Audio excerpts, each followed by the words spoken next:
अस्सलाम वालेकुम dear students, I am Waqar and welcome to my channel stars of economics. Students, आज का जो हमारा लेक्चर है वो है definitions of economics by Adam Smith. Student, basically हम लोग ये देखेंगे जो इकोनॉमिक्स है उसके ऊपर मुख्तलिफ जो इकोनॉमिस्ट हैं उनका क्या नज़रिया था। तो फर्स्ट ऑफ़ ऑल जो आदम स्मिथ हैं उनका नज़रिया हम आज डिस्कस करेंगे कि उनका नज़रिया जो इकोनॉमिक्स के बारे में था वो क्या था।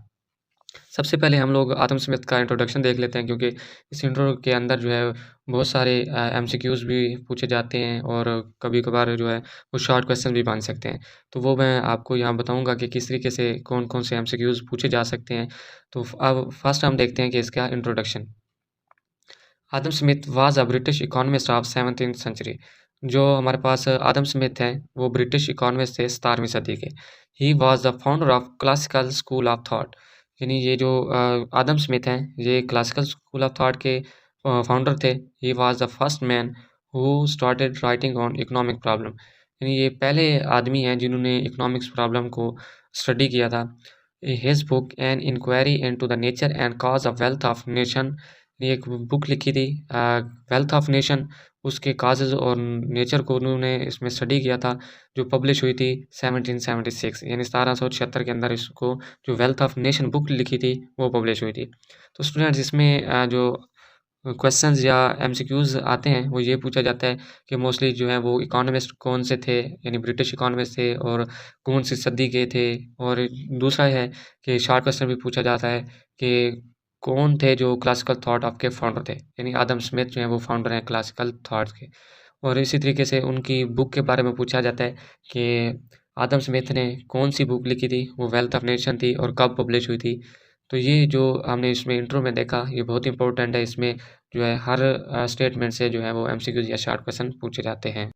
अब हम आदम स्मिथ और उसके जो क्लासिकल थॉट्स के दूसरे इकोनॉमिस्ट थे उनके मुताबिक इकोनॉमिक्स की डेफिनेशन देखते हैं। Economics is a science in which the nature of wealth and all those law are study which are related to the production, distribution, exchange and consumption of wealth. यानी वो कहते हैं कि इकोनॉमिक्स एक ऐसा इल्म है जिसके अंदर हम वेल्थ की नेचर, यानी दौलत की नेचर और वो तमाम लॉ को डिस्कस करते हैं जो रिलेट करते हैं production of wealth, distribution of wealth, exchange of wealth and consumption of wealth. यानी बेसिकली जो आदम स्मिथ हैं वो इस डेफिनेशन के अंदर जो है वो 4 एस्पेक्ट्स बयान कर रहे हैं, यानी production of wealth, distribution of wealth, exchange of wealth और कंजप्शन ऑफ वेल्थ। इसमें यहाँ पे बताया भी गया है Adam Smith and his follower discuss 4 aspect of wealth in their definition. यानी जो हमने ये 4 एस्पेक्ट्स देखे हैं, production, distribution, exchange and consumption of wealth, ये 4 एस्पेक्ट्स जो हैं वो अपनी इकोनॉमिक्स की डेफिनेशन के अंदर इसको एक्सप्लेन करते हैं। अब हम ये देखते हैं कि जो 4 aspects classical school of thought ने एक्सप्लेन किए थे इकोनॉमिक्स की डेफिनेशंस के अंदर, तो उनको हम एक्सप्लेन करेंगे कि वो क्या चीज़ थी। पहले नंबर पे हमारे पास था production of wealth. Production of wealth means that how goods and services are produced with the help of 4 factor of production, land, labour, capital and entrepreneur.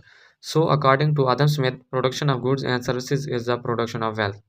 इसमें यही कहते हैं कि प्रोडक्शन ऑफ वेल्थ का मतलब ये है कि आपके पास जो 4 फैक्टर ऑफ प्रोडक्शन है, लैंड, लेबर, कैपिटल और एंटरप्रेन्योरशिप, इनको आप इस्तेमाल करते हुए वो किस तरीके से आप अशिया और खिदमात की पैदावार कर सकते हैं।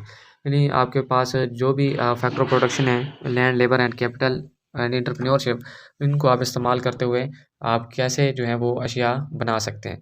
ये है हमारे पास production of wealth. And second number पे था distribution of wealth. Distribution of wealth का मतलब यह distribution of wealth means that distribution of goods and services that are produce. इसका मतलब ये है कि जब आपने 4 फैक्टर ऑफ प्रोडक्शंस को यूज़ करते हुए प्रोडक्शन ऑफ वेल्थ तो कर ली, देन अब दूसरा है कि वो जो आपने प्रोडक्शन की है उसको आपने डिस्ट्रीब्यूशन कैसे करना है। तो ये हमें बताता है कि आपके पास जो फर्स्ट जो एस्पेक्ट था उसके अंदर तो हमने गुड्स एंड सर्विसेज प्रोड्यूस कर ली थी। अब दूसरे स्टेप पे आता है हमें कि जो आपने प्रोड्यूस किए हैं उनको हमने डिस्ट्रीब्यूशन कैसे करना है। देन थर्ड है हमारे पास exchange of wealth. When producer produce goods and services in excess of their need, so they want to exchange their excess production with one another. Adam Smith discuss the rule of domestic and international trade. Exchange of wealth का मतलब ये है कि जब आपने productions भी कर ली और डिस्ट्रीब्यूशन भी कर ली, देन आपके पास जो एक्सेस कैपेसिटी के अंदर जो आपकी नीड्स से पूरा करने के बाद जो चीज़ें आपकी बच गई हैं, अब आपने उनको भी तो एक्सचेंज करना है। तो मतलब वो कहते हैं कि आपके पास जो एक्सेस कैपेसिटी बच जाती है वो आप दूसरे लोगों के साथ एक्सचेंज कर दें। इसीलिए वो यहाँ पे डोमेस्टिक एंड इंटरनेशनल ट्रेड का मतलब ये है कि यहाँ पे आप डोमेस्टिक अपनी कंट्री के अंदर या आप दूसरे मुल्क के अंदर से भेजना चाहते हैं तो उसके कवानीन यहाँ पे बताए गए हैं। देन फोर्थ जो हमारे पास एस्पेक्ट था वो था consumption of wealth. Consumption of wealth means that how an individual should spend his wealth to get maximum utility and satisfaction. इसका मतलब ये है कि इंडिविजुअल्स के पास जितनी भी दौलत है वो किस तरीके से स्पेंड करे कि उसको ज़्यादा से ज़्यादा जो है वो सेटिस्फैक्शन या फ़ायदा हासिल हो। तो ये है कि हमारे पास जितनी भी वेल्थ है हमने उसको एक ऐसी जगह पे स्पेंड करना है जिससे ज़्यादा से ज़्यादा हमें फ़ायदा हो। अब हम देखते हैं कि जो फॉलोअर्स ऑफ आदम स्मिथ या दूसरे इकोनॉमिस्ट थे क्लासिकल स्कूल ऑफ थॉट्स के, वो कौन से थे। उनमें जो है चैपमैन्स आ जाते हैं, फ्रांसिस ए वाल्कर आ जाते हैं, जे एस मिल्स आ जाते हैं, रिकार्डो आ जाते हैं, माल्थस आ जाते हैं और जे बी सेज आ जाते हैं। तो ये दूसरे फॉलोअर थे, इसको हम आदम स्मिथ के फॉलोअर्स भी कह सकते हैं या क्लासिकल स्कूल ऑफ थॉट के जो दूसरे इकोनॉमिस्ट हैं वो भी कह सकते हैं। देन अब हम जो क्लासिकल स्कूल ऑफ थॉट्स ने इकोनॉमिक्स की डेफिनेशन दी उस पर कुछ क्रिटिसिजम्स हैं। क्रिटिसिज्म का मतलब होता है कि तनकीदी जायज़ा। The economist like Ruskin, Carlyle and Arnold are criticise this definition. ये तीन इकोनॉमिस्ट थे जिन्होंने स्कूल ऑफ थॉट्स की जो इकोनॉमिक्स की डेफिनेशन थी उसको क्रिटिसाइज़ किया। According to this reform this sense only discuss wealth. इनके मुताबिक जो साइंस का इल्म बयान किया गया है वो जस्ट जो है वो वेल्थ को डिस्कस करता है, which create selfishness into the man, जो कि हमारे पास इंसान के लिए सेल्फिश का बायस बनता है। They the main criticism on this definition as follows.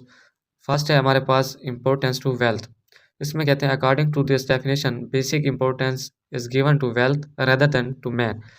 The fact is that man is more important than wealth. इसमें ये कहते हैं कि जो ये डेफिनेशन थी क्लासिकल स्कूल ऑफ थॉट्स की तरफ से, उसमें ये बताया गया कि जस्ट वेल्थ की बात की गई और इसमें जो आदमी का कॉन्सेप्ट है वो नहीं बताया गया, जस्ट टोटली जो है उन्होंने वेल्थ की बात की। लेकिन हकीकत में अगर हम देखें कि जो वेल्थ से ज़्यादा इम्पोर्टेंस है मैन की, क्योंकि अगर हमारे पास मैन होगा तो वो वेल्थ कमाएगा ना। जब कोई आदमी होगा ही नहीं तो उसका ज़िक्र ही नहीं है तो वो कैसे जो है वो वेल्थ कमाएगा।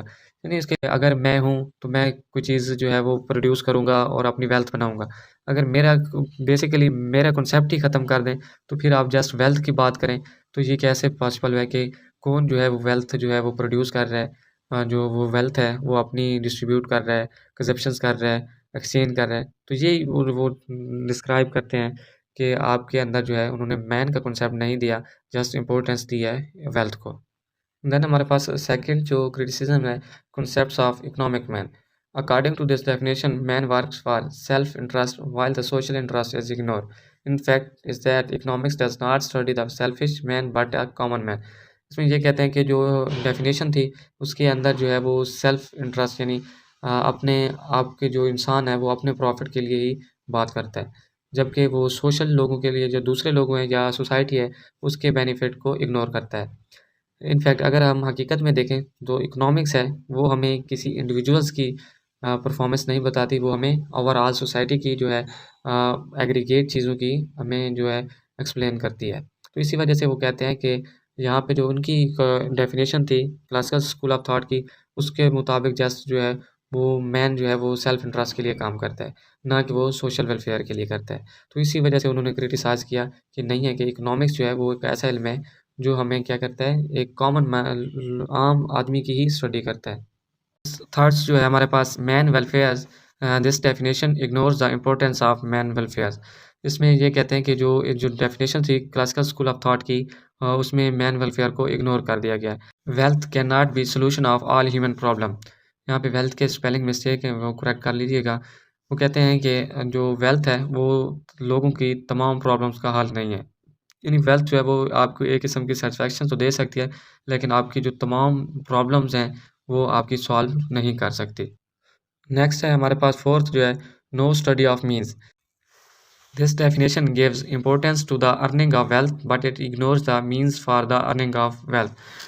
इसमें कहते हैं कि जो क्लासिकल स्कूल ऑफ थॉट था उसने जस्ट जो है वो अर्निंग ऑफ वेल्थ को इम्पोर्टेंस दी है, बट उन्होंने ये नहीं बताया कि जो ये अर्निंग ऑफ वेल्थ है वो किस रीज़न से जो है मीन्स हैं उनके जो ज़राए हैं वो कहाँ से अर्निंग होगी।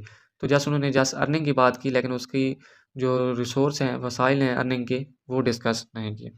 स्टूडेंट्स, आज ये था हमारे पास आज का लेक्चर, जिसके अंदर हमने इकोनॉमिक्स की डेफिनेशन देखी आदम स्मिथ के मुताबिक, और उसके इकोनॉमिक्स के अंदर जो उन्होंने एस्पेक्ट्स बताए उनको डिस्कस किया। देन हमने उस पे जो क्रिटिसिजम्स थे आदम स्मिथ की डेफिनेशन या क्लासिकल स्कूल ऑफ थॉट की इकोनॉमिक्स की डेफिनेशंस के ऊपर, तो हमने उसको डिस्कस किया। तो स्टूडेंट्स, इसमें अगर किसी किस्म का कोई क्वेश्चंस है तो आप इससे हमें कमेंट्स बॉक्स में पूछ सकते हैं, क्योंकि ये जो हमने डिटेल में इंट्रोडक्शंस डिस्कस किया, तो इसमें मोस्टली एमसीक्यूज़ और शॉर्ट क्वेश्चन पूछे जाते हैं। तो फिर भी आपको कोई कन्फ्यूजन होगी या कोई क्वेश्चंस होगा तो आप हमें कमेंट्स बॉक्स में पूछ सकते हैं। अगर आपको हमारी वीडियोस अच्छी लगी है तो आप हमारे चैनल को सब्सक्राइब करें, शेयर करें, लाइक करें और बेल आइकन को भी प्रेस कर दें, ताकि जब न्यू नोटिफिकेशन आए तो आपको इजीली मिल सके।